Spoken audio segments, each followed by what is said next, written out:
The Boston Celtics have been the best team in the league for a while now, and were looking to grab the number 1 spot in the Eastern Conference. However, they were hit with lots of injuries, most notably the one of Robert Williams, the Timelord.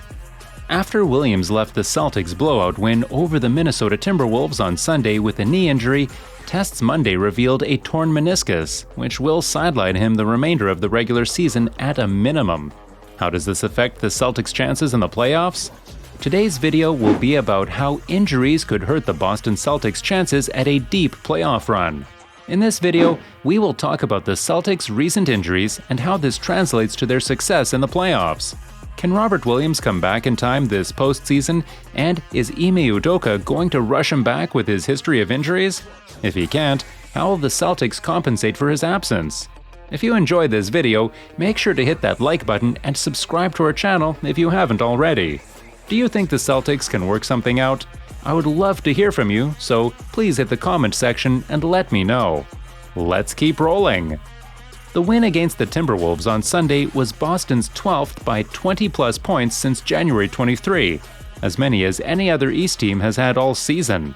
The Milwaukee Bucks are second overall in the conference with 12 behind the Celtics' season-long total of 15. No other East team has more than the Charlotte Hornets' 9. With Boston also showing the ability to win closer games, the team has climbed into a tie for first in the East with the Miami Heat, a half game up on the Bucks and Philadelphia 76ers as part of a tier of teams competing for the top 2 seeds in the conference. The Celtics had become a favorite of statistical projections and a trendy pick to win the East. How does Williams' injury change the situation? Williams is a linchpin of Boston's league-leading defense. The Celtics are allowing an NBA-low 105.9 points per 100 possessions, according to NBA advanced stats, and have been far better relative to everyone else as the season has gone on. Since the start of the new year, Boston's 104.3 defensive rating is 4.5 points per 100 possessions lower than the second-place team, the Dallas Mavericks, at 108.8. In part, the Celtics' defense evolved when first-year head coach Ime Udoka made the unconventional choice to have Williams defend most opponents' power forwards, with Al Horford typically cross-matching on centers.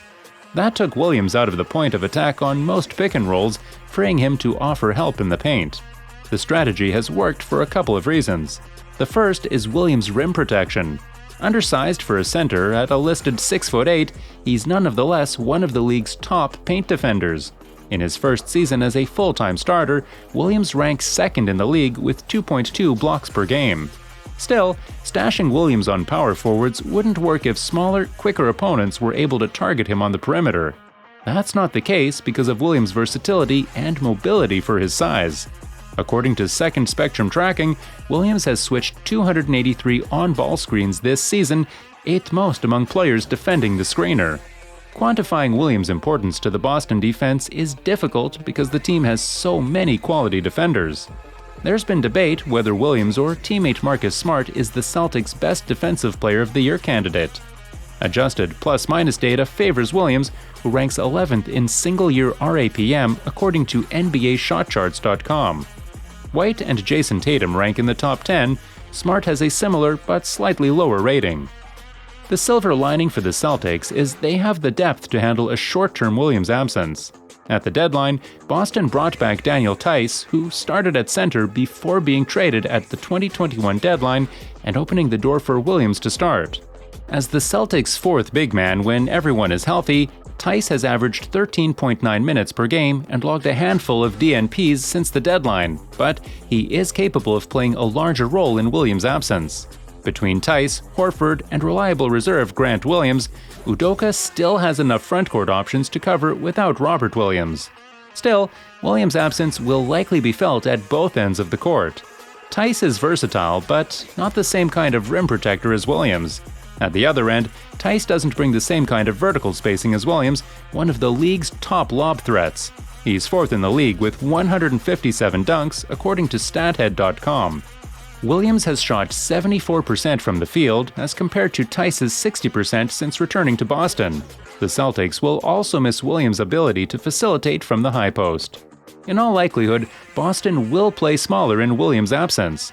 Udoka could finish games with Horford as the only big man on the court, sliding Tatum and Jaylen Brown to forward with Smart and White in the backcourt.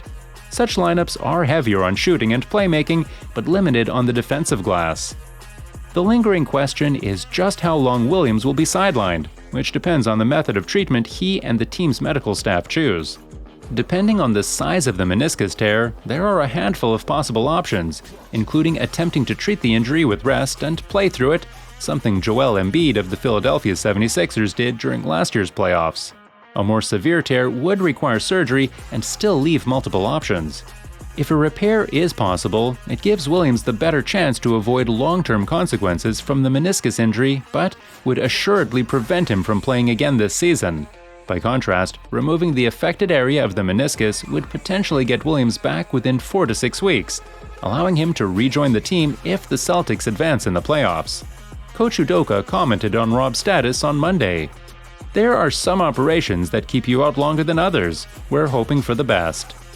One counterintuitive consequence of a short-term Williams absence would be making a top 2 seed in the East less desirable. That would mean a potential first-round matchup against the dangerous Brooklyn Nets, who now have Kyrie Irving available for home games. Because the Nets will surely be in the play-in tournament, both the first and second seeds could potentially face them in the opening round, meaning dropping to third is the only way to guarantee avoiding Brooklyn. At full strength, Boston likely wouldn't be afraid of facing the Nets.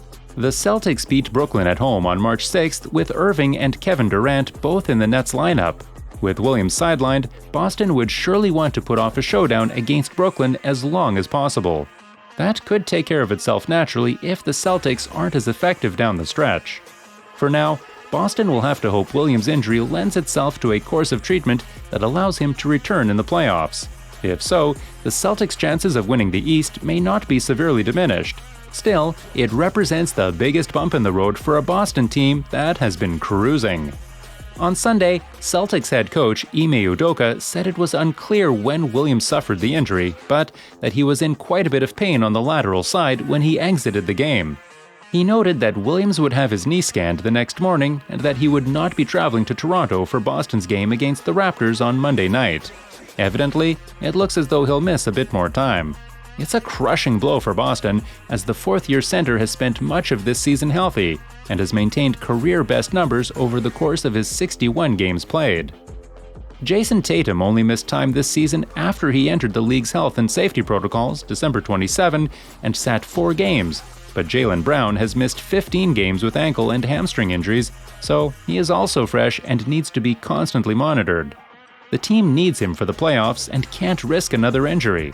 The Boston Celtics were without Jason Tatum and Jaylen Brown for Monday's game against the Toronto Raptors because of right patella tendinopathy and right knee tendinopathy, respectively. And what do you guys think? Can Robert Williams come back in time, and can the other guys stay healthy? I would love to hear back from you, so please don't be shy and let me know what you think in the comments. Oh, and don't forget to like the video and subscribe to our channel if you want to hear more NBA stories from around the league. Thanks for watching, and we'll see you in the next one.